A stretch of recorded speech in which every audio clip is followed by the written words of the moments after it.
Port Ellen is built around a small bay at the eastern end of a much bigger bay.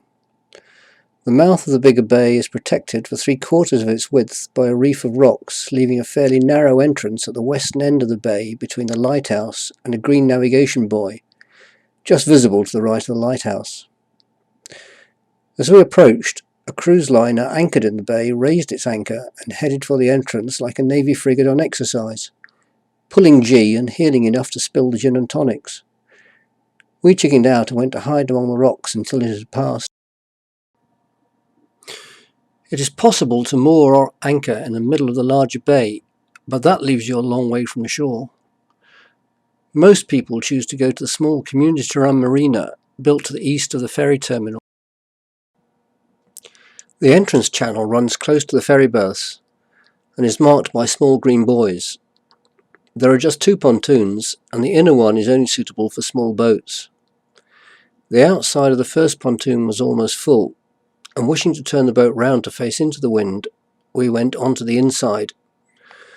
What we didn't realise until we tried it was that doing that at low water meant we had to spin round through almost 180 degrees in little more than the boat's length.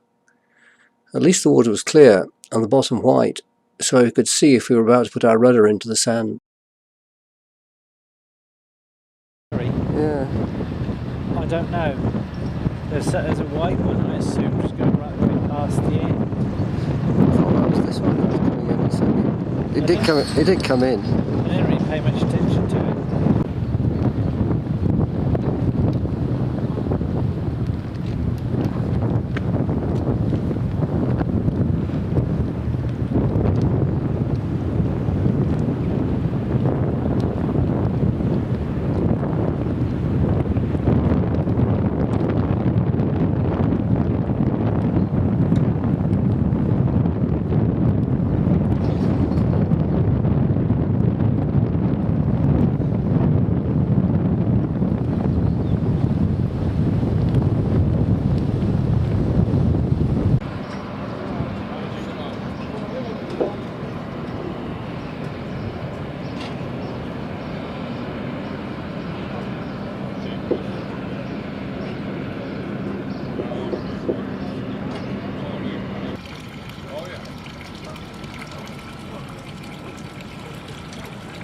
The yacht in the background must have been trying to avoid the ferry, because he was now stuck outside the channel and spent the next 24 hours there, most of it at an embarrassing angle of heel.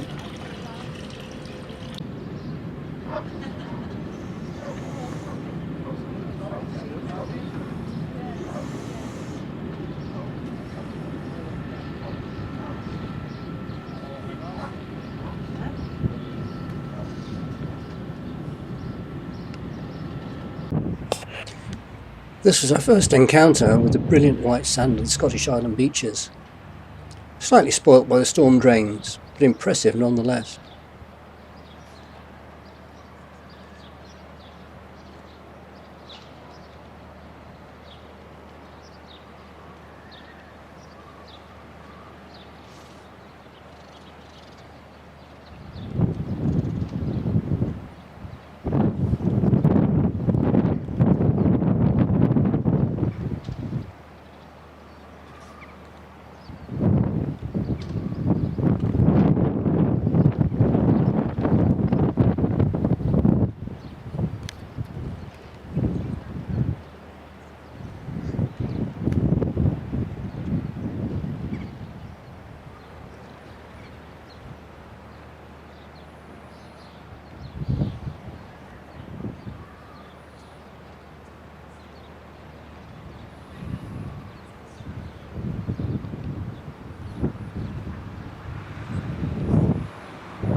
There are 3 distilleries on the southern coast of Islay, and Ardbeg, the third one along, as a visitor centre.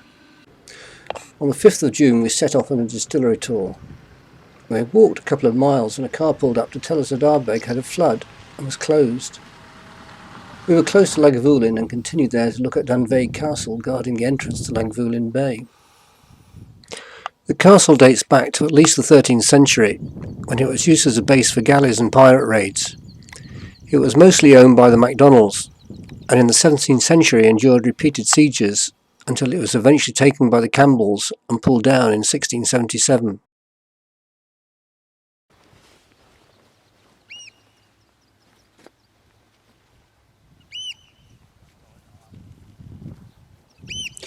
Lagavulin provides a couple of visitors' buoys, but the entrance looks a bit tricky without a large-scale chart or pilot. The plotter certainly wasn't detailed enough, but it is a wonderful picturesque bay if you can get in.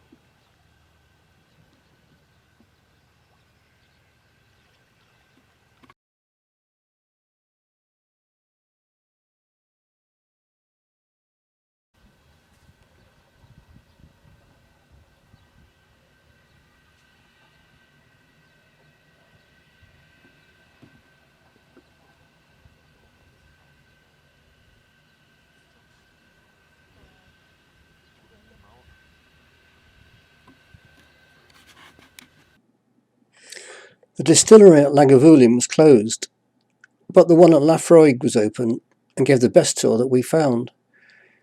They still had one floor of the maltings in use, where most distilleries have contracted out their malting. They allowed photography, when most do not, and the one taster they advertised turned into a pretty comprehensive sampling of their wares. We came away with a certificate to prove that we each owned 1 square foot of Islay, in a field outside the distillery with the coordinates to go and plant a flag if we wished. We felt duty-bound to buy some of their wares at the visitors' discount, only to find out later that it was considerably cheaper at Tesco's in Oban.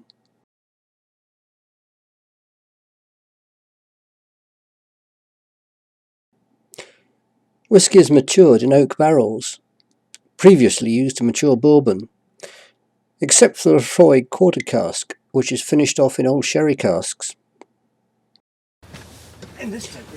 I went for a jog to the lighthouse first thing on the 6th, and with the weather warming up and the showers being expensive, I decided to shower al fresco. It took me ages to work out how it works, so I still don't know how it works, but it came out warm.